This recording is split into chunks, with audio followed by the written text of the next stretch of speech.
முதலமைச்சர் ஜோசப் விஜய் உங்கள் மேலே நான் இன்னைக்கு கோச்சிக்கிட்டேன். என்னடா வளரனான்னு நினைக்காதீங்க. இன்னைக்கு நீங்கள் கொடி ஏற்றுனீங்கல்ல, சுதந்திர கொடி இன்னைக்கு ஏற்றுனீங்கல்ல, ஏன் என்ன கூப்பிடல? ஏங்கய்யா என்ன கூப்பிடல?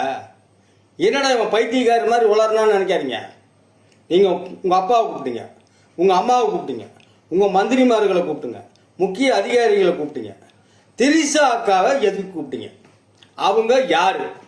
எந்த இலாக்காவில் இருக்காங்க? எந்த அதிகாரியாக இருக்கிறாங்க? எந்த விதமான பொறுப்பில் இருக்காங்க? அதுக்கு விளக்கம் சொல்லுங்கள்.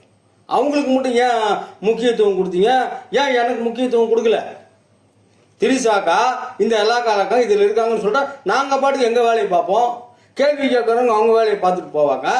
நீங்களும் சிறப்பான ஆட்சி செய்யலாம். ஏன் நாங்கள் இந்த கேள்வி கேட்குறோன்னு கேட்டிங்கன்னா, குடும்ப மரபு, பிள்ளை கணவன் மனைவிங்கிற குடும்ப மரபு